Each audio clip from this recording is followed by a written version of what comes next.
नमस्कार दोस्तों, आप सबका स्वागत है आपके अपने यूट्यूब चैनल डेस्टिनी पाथ में। आज हम बात करेंगे स्कॉर्पियन लगन यानी कि वृश्चिक लगन वालों के लिए अप्रैल 2023 का महीना कैसा रहेगा। पर उससे पहले मैं आप सबको बताना चाहूँगी मेरी सारी प्रेडिक्शन जो है वो लगन कुंडली पर आधारित है। यानी कि अगर आपकी लगन कुंडली में 8 नंबर लिखा है तो ये प्रेडिक्शन आपके लिए काफ़ी महत्वपूर्ण रहेगी। आइए दोस्तों अब आगे बढ़ते हैं, बात करते हैं इस अप्रैल के महीने के गोचर की कुंडली की। जैसे कि आप देख पा रहे हैं ये गोचर की कुंडली है। शनि आपके चौथे भाव में है, गुरु आपके पांचवें भाव में है, सूर्य आपके पांचवें भाव में है, राहु बुध और शुक्र आपके छठे भाव में है, मंगल आपके आठवें भाव में है और केतु आपके 12वें भाव में है। और अप्रैल के महीने में 3 मुख्य ग्रह अपना राशि परिवर्तन करेंगे, जिसमें से एक है शुक्र जो कि 6 अप्रैल को वृषभ राशि में जाएंगे, सूर्य 14 अप्रैल को मेष राशि में जाएंगे और गुरु 22 अप्रैल को मेष राशि में गोचर कर जाएंगे। आइए अब शुरुआत करते हैं आपके लग्नेश मंगल से। मंगल आपके पहले और छठे भाव के स्वामी होकर 8वें भाव में गोचर कर रहे हैं। मंगल का कैसा फल मिलेगा 8वें भाव का, आइए जानते हैं। मंगल राहु के नक्षत्र में है और राहु 8वें भाव में गोचर कर रहे हैं, तो कर्ज से दिक्कत होगी, सेहत का ध्यान रखिएगा, शत्रु पीड़ा भी हो सकती है, सांस या स्किन या शुगर की बीमारी अगर आपको है तो वो बढ़ सकती है, वाहन सावधानी से चलाइए। 22 अप्रैल को मंगल गुरु के नक्षत्र में होंगे तो अचानक गुप्त धन लाभ हो सकता है आपको। आपको कर्जे से भी मुक्ति मिल सकती है, कर्जे से राहत मिलती दिखाई देगी। आपकी सेहत भी अच्छी रहेगी, धन में वृद्धि होगी, ससुराल पक्ष और परिवार से विवाद में ना पड़े, उसको आप टालिएगा। अब आगे बढ़ते हैं, बात करते हैं गुरु की। अगर महादशा या अंतरदशा चल रही है तो गुरु आपके दूसरे और पांचवें भाव के स्वामी होकर अभी पांचवें भाव में ही गोचर कर रहे हैं। गुरु 1 अप्रैल को बुध के नक्षत्र में होंगे तो अचानक से धन लाभ कराएंगे। स्टूडेंट जो कॉम्पिटिटिव एग्जाम की प्रिपरेशन कर रहे हैं उन्हें मनचाहा परिणाम मिलेगा, नौकरी में लाभ होगा, आय की वृद्धि होगी, अड़चनें आती रहेंगी लेकिन आपको लाभ जरूर होगा। व्यापार के लिए लोन ले सकते हैं। गुरु 22 अप्रैल को मेष राशि में जाएंगे और केतु के नक्षत्र में चले जाएंगे। गुरु आपको अच्छे परिणाम नहीं देंगे, कोर्ट केस में दिक्कत हो सकती है क्योंकि केतु आपके 12वें भाव में गोचर कर रहे हैं और केतु शुक्र की राशि में है, तो लड़ाई झगड़ा वाद विवाद से बचना है, सेहत का ध्यान रखना है। वैवाहिक जीवन में भी मन मुटाव दे सकते हैं, तो तालमेल बनाकर रखिएगा। अब बात कर लेते हैं अगर आपकी शनि की महादशा या अंतरदशा चल रही है तो शनि आपकी कुंडली में तीसरे और चौथे भाव के स्वामी है और चौथे भाव में ही गोचर कर रहे हैं। शनि राहु के नक्षत्र में है, राहु आपके छठे भाव में गोचर कर रहे हैं, मंगल की राशि में है, केतु के नक्षत्र में है, तो पैतृक संपत्ति को लेकर वाद विवाद हो सकता है। माता जी की सेहत का ध्यान रखिएगा और आप अपनी सेहत का भी ध्यान रखिएगा। कोई ना कोई वायरल इन्फेक्शन आपको दिक्कत दे सकता है, तो थोड़ा सा सावधान हो जाइएगा। हाँ, अगर आप प्रॉपर्टी लेना चाहते हैं लोन लेकर तो उस चीज के लिए बहुत अच्छा समय रहेगा। और अब बात कर लेते हैं अगर शुक्र की महादशा या अंतरदशा चल रही है आपकी कुंडली में तो शुक्र आपके 7वें और 12वें भाव के स्वामी हैं और छठे भाव में गोचर कर रहे हैं, 6 अप्रैल तक वहीं रहेंगे। शुक्र 1 अप्रैल को सूर्य के नक्षत्र में होंगे तो नौकरी में आपके ट्रांसफर या चेंज भी हो सकता है। नौकरी में थोड़ा सा सावधान रहिएगा, नौकरी जा भी सकती है, काम धंधे में भी दिक्कत बनी रहेगी।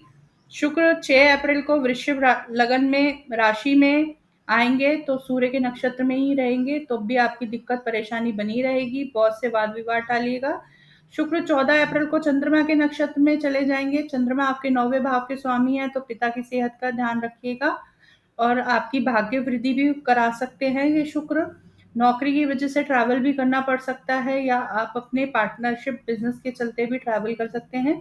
शुक्र 26 अप्रैल को मंगल के नक्षत्र में होंगे तो आपके मंगल जो है वो 1 और 8वें भाव के स्वामी होकर 8वें भाव में ही गोचर कर रहे हैं, तो अपनी सेहत का ध्यान रखिएगा, चोट दुर्घटना के योग बन सकते हैं, तो सावधानी बनाए रखिएगा, अपनी सेहत का ध्यान रखें। आपको पैतृक संपत्ति मिल सकती है, मान सम्मान की वृद्धि हो सकती है, धन हानि भी हो सकती है, सावधान रहे, वाद विवाद से बचे। और इस समय मोटरसाइकिल यानी कि वाहन में भी मोटरसाइकिल बहुत सावधानी से चलाइएगा।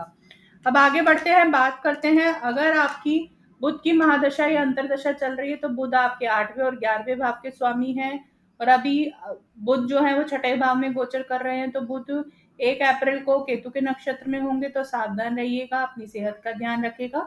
स्किन रिलेटेड, नर्व्स रिलेटेड और शुगर की समस्या आपको सता सकती है, उसका ध्यान रखिएगा। हॉस्पिटल की यात्रा भी हो सकती है। तो ये समय आपके बहुत ज़्यादा अपनी सेहत को लेकर सावधान रहने का समय है। वाद विवाद झगड़े से बचें। बुध 8 अप्रैल को शुक्र के नक्षत्र में होंगे, तो वैवाहिक जीवन में मनमुटाव करा सकते हैं। वैवाहिक जीवन में थोड़ा सा मनमुटाव होता रहेगा, तो आप अपनी तरफ से मधुरता बनाए रखिएगा। बिजनेस पार्टनर से भी तालमेल बनाए रखिएगा, नहीं तो पार्टनरशिप टूट भी सकती है। बुध की दशा ज्यादा अच्छी नहीं रहेगी, सेहत और वैवाहिक जीवन का ध्यान रखना होगा। अब बात कर लेते हैं अगर केतु की। अगर आपकी महादशा या अंतरदशा चल रही है तो केतु आपके 12वें भाव में गोचर कर रहे हैं, शुक्र की राशि में है।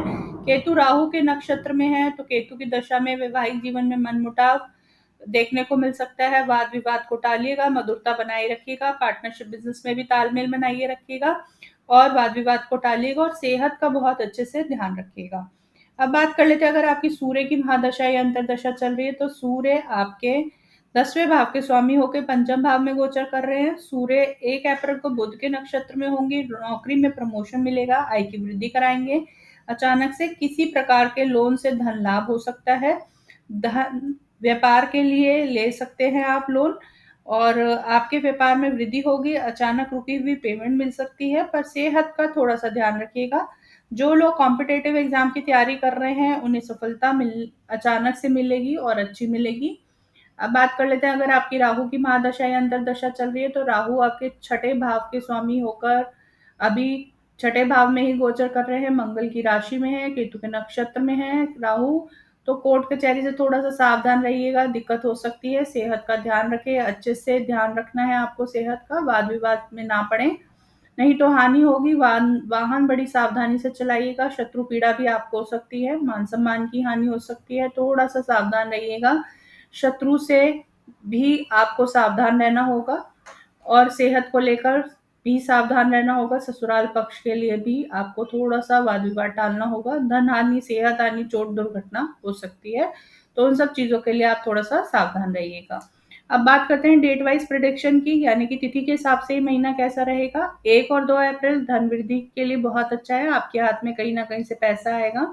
आप अपने पूरे कुटुंब यानी कि पूरे परिवार के साथ एक अच्छा समय व्यतीत करेंगे। आप इस दिनों में ज्यादा खुशहाल और एक अच्छा समय बिताते हुए अपने आप को अनुभव करेंगे। उसके बाद 3 से 15 अप्रैल ये समय आप अपने बहन भाइयों से अपने संबंध इंप्रूव कर सकते हैं, छोटी मोटी यात्रा पे जा सकते हैं और कहीं ना कहीं आप अपनी माता जी से भी अपने संबंध इंप्रूव करेंगे, यानी कि अपने संबंधों में सुधार लाएंगे। माता जी के साथ समय व्यतीत कर सकते हैं।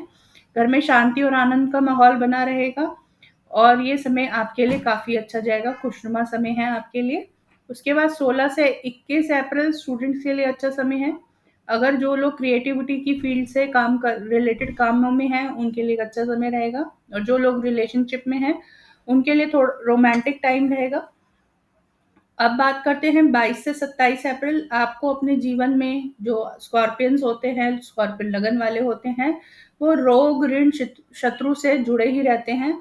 तो इन दिनों में क्या होगा, आपके पैसे का खर्चा बहुत होगा, विवाद हो सकता है, शत्रु से पीड़ा बन सकती है और कहीं ना कहीं से आपको कर्जा लेना भी पड़ सकता है। तो इन दिनों में आप थोड़ा सा सावधान रहिएगा और सेहत का भी ध्यान रखिएगा। अब 28 से 30 अप्रैल वैवाहिक जीवन में तालमेल बढ़ाइएगा। कोई वाहन खरीद सकते हैं आप अपने पार्टनर के लिए। जो लोग जॉब चेंज करना चाहते हैं वो अभी जॉब चेंज करने करिएगा नहीं, 28 अप्रैल तक अच्छा टाइम नहीं है, उसके बाद आप नौकरी चेंज कर सकते हैं। व्यापार में कोई चेंज करना चाहते हैं, परिवर्तन लाना चाहते हैं तो अभी रुक जाइएगा, अभी कुछ मत कीजिएगा। जो जैसा व्यापार चल रहा है उसे वैसे ही चलाइएगा। और स्टूडेंट्स के लिए 16 से 21 अप्रैल एक अच्छा समय है। आपका पढ़ाई में प्रदर्शन अच्छा रहेगा। सावधानी के दिन मैंने आपको बता दिए हैं, 22 अप्रैल से 27 अप्रैल। इन दिनों में आपने ध्यान रखना है, अपने स्वास्थ्य का ध्यान रखना है, वाद विवाद में नहीं पड़ना है, शत्रु पीड़ा बन सकती है तो उससे भी आपको बच के चलना है। अब बात करते हैं उपायों की। उपाय के तौर पे आपने क्या करना है, गायों की सेवा करनी है, यानी कि पशु सेवा करनी है, जिससे आपको अपनी पीड़ा में थोड़ी राहत मिले। ये थी मेरी प्रिडिक्शन स्कॉर्पियो लगन वालों के लिए अप्रैल 2023 के लिए। अगर आपको मेरी वीडियो अच्छी लगती है, मेरी प्रिडिक्शन अच्छी लगती है तो मेरे चैनल को लाइक कीजिए, सब्सक्राइब कीजिए और शेयर कीजिए, ताकि आगे भी मैं आपके लिए ऐसी प्रिडिक्शन ला सकूं। धन्यवाद।